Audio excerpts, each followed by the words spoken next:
আমায় যদি না প্রশ্ন করি তোমায় তার জবাব দাও আমায়, প্রশ্ন করি তোমায় তার জবাব দাও আমায়, না যদি দাও জবাব করব ফাইন তোমায়, না যদি দাও জবাব করব ফাইন তোমায়, প্রশ্ন করি তোমায় তার জবাব দাও আমায়, তার না যদি দাও জবাব করব ফাইন তোমায়, না যদি দাও জবাব করব ফাইন তোমায়। করবো মজুমদার পালাচ্ছে কি প্রশ্ন করবে? শোনো শোনো আচ্ছা বলো না তো এই যে আমরা জানাজার নামাজ পড়ি, নামাজ মসজিদেও আমরা নামাজ পড়ি, কিন্তু দুটো নামাজের মধ্যে তফাৎ আছে। কি জানাজার আমরা যদি মসজিদে নামাজ পড়ি আল্লাহু আকবার এই নিয়ত করি, রুকু করি, সিজদা করি আর বৈঠক করি, সব করি, কিন্তু বলো আজা জানাজার নামাজে আমরা চারবার শুধু আল্লাহু আকবার আল্লাহু আকবার আল্লাহু আকবার বলে সালাম ফিরাই, আসসালামু আলাইকুম ওয়া রাহমাতুল্লাহ, আসসালামু আলাইকুম। তাহলে যদি মসজিদে ওই নামাজটা যদি রুকু সিজদা সব কিছু আছে, তাহলে এই জানাজার নামাজের রুকু সিজদা কেন? শোনো আমি তোমাকে প্রশ্ন করি, তুমি আমাকে উত্তর দাও। জানাজার রুকু আর সিজদা ওই কেন নাই? জানাজার রুকু আর সিজদা ওই কেন নাই? উত্তর কেমন দাও তুমি, দেখতে চাই আজ আমায়। জানাজার রুকু আর সিজদা ওই কেন নাই? উত্তর কেমন দাও তুমি, দেখতে আজ আমি চাই। উত্তর যদি না পারো বুঝবো তুমি বেকার, যদি না পারো ভালো তুমি বেকার। শোনো উত্তর যদি না পারো বুঝবো তুমি বেকার, না যদি দাও জবাব করবো ফাইন তোমার। উত্তর দিতে পারবো তোমরা আমার দিকে যাই কি পাঠিয়ে গেলে তো বিদ্যা দেখি না রে তাকবীর, না রে তাকবীর জোরে বলছে তুই ওর দিকে আমার, তাহলে ওর বেলায় জোরে দিচ্ছিস, ওর তেল জোরে আমাকে না রে তাকবীর, না রে তাকবীর। তুই যতই তকবীর দাও অবস্থা আমি কিন্তু জিতে যাবো। আচ্ছা দেখি উত্তরটা শোনো, জানা যায় রুকু সিজদা কেন রাখে এবং আপনারাও শোনো।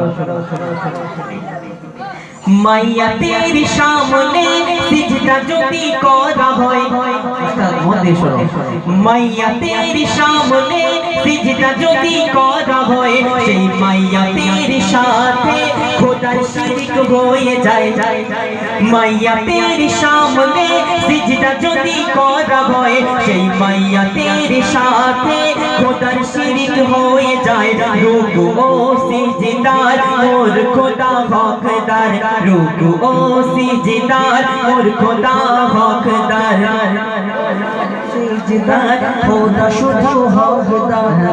একদম বুঝতে পেরেছি, আমি বলে দিচ্ছি রুকু ও সিজদার খোদা শুধু হকদার, দিলাম জবাব তোমার দাও ফাইন।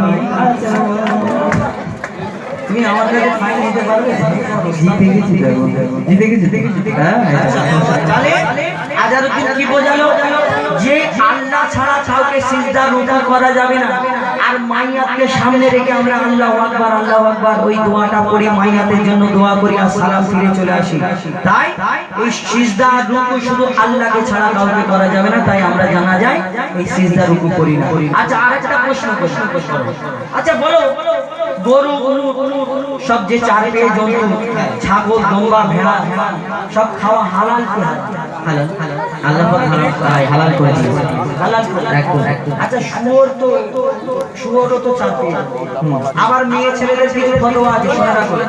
মেয়েরা বলে এই শুয়োরের নাম নিলে নাকি 41 দিন না পাক থাকে, বলে না মেয়েরা, এটা মেয়ে মুফতি সাহেব আছে ফতোয়া যে শুয়োরের নাম নিলে 41 দিন নামাজ হয়ে যাবে।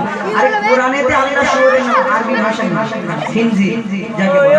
তাহলে তুমি কোরআন পড়তে পড়তে ঝড় ঝড় মেরে গিয়ে বসে নামাজ না পড়ে কোরআন পড়তে পড়তে যে খিনজির নাম না এরকম ভাববে না, এইগুলো মন গড়া কাহিনী, এসব ভাববে না। তা বলো সব যদি হালাল হালাল হয় গরু ছাগল তাহলে এই শুয়োর কেন? প্রশ্ন করো। হ্যাঁ আচ্ছা শোনো দেখছি। দুম্বা ছাগল উট গরু ধর্মে হালাল জানি, দুম্বা ছাগল উট গরু ধর্মে হালাল জানি, শুকর কেন হয় হারাম তার জবাব দাও তুমি। দুম্বা ছাগল উট গরু ধর্মে হালাল জানি, শুকর কেন হয় হারাম তার জবাব দাও তুমি। সময় দিলাম 2 মিনিট তার বেশি আর তো নয়, বেশি ভাবলে হবে না। সময় দিলাম 2 মিনিট তার বেশি আর তো নয়, না যদি যাও জবাব দিয়ে করব ফাইন তোমার, না যদি দাও জবাব করব ফাইন তোমার। টামটা মনে হচ্ছে, হ্যাঁ যদি না পারি ফাইনটা নিও। যাই হোক উত্তর আমি দেওয়ার চেষ্টা করছি, উত্তরটা মন দিয়ে শোনো এবং আপনারাও শোনো। শুকর হলো প্রাণঘাতী সব রোগের ভান্ডার, ভালো করে শোনো একদম মন দিয়ে শুনবে।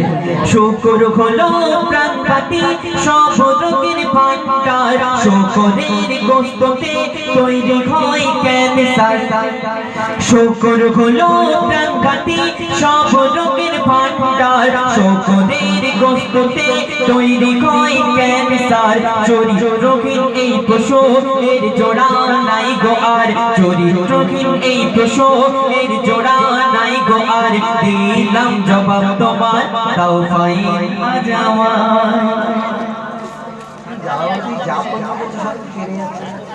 আরেকটা প্রশ্ন করবো, শেষ প্রশ্ন, আর এবারে যদি হেরে যায় আর আমি করো। মরা মাছ ইসলামে খাওয়া হালাল জানি, মরা মাছ ইসলামে খাওয়া যে নয় হারাম, মরা মাছ ইসলামে খাওয়া নাই যে হারাম, কিন্তু মরা মুরগি ওই খাওয়া কেন হারাম? মরা মাছ বাজারে মরা মাছ পাওয়া যায়, আমরা কিনে আনি আবার ওইখান থেকে কেটে কুটে আনি, কিন্তু মুরগি মরে গেলে হারাম। আর মরা মাছ কেন হারাম? সত্যি বলো। মরা মাছ ইসলামে খাওয়া যে নয় হারাম, কিন্তু মরা মুরগি ওই খাওয়া কেন হারাম? আশা রাখি এর জবাব দেবে সঠিক আমার, আশা রাখি এর জবাব দেবে সঠিক আমার, না যদি দাও জবাব করব ফাইন তোমার। তাহলে মরা মাছ খাওয়া হালাল, আর মুরগি তুমি খাও না? হ্যাঁ খাই। তুমি এটা ভাবতে তোমরা যাবো, তুমি তো আমার ঘরে না। হ্যাঁ আচ্ছা এটা সত্যি ভাববার বিষয়।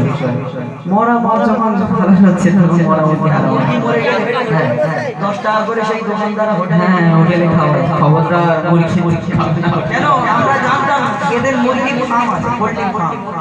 তো যখন মুরগি মরে গেছে গায়ে পোড়া হয়ে দেখি 10 টাকা করে পিস দিয়ে সব মুরগিগুলো কিনে নিয়ে চলে, তারপরে খবর নিয়ে দেখি ও বাবা হোটেলে উনি জমাই করে দিচ্ছে।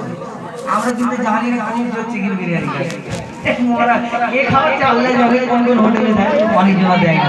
আচ্ছা বলো তুমি প্রশ্নের উত্তর দাও, নাই টাইম হয়ে গেছে। আমি প্রশ্নের উত্তর দিচ্ছি, তুমি মন দিয়ে শোনো। হ্যাঁ শোনো দাদা, মুরগি ওই যখনই মারা যায়, মুরগি মারা গেলে কি হয় শোনো। শোনো দাদা, মুরগি ওই যখনই মারা যায়, ওর রক্ত যত ওই গোশত সব দেখো শুষে নেয়। শোনো দাদা, মুরগি ওই যখনই মারা যায়, ওর যত রক্ত ওই গোশত সবই শুষে নেয়।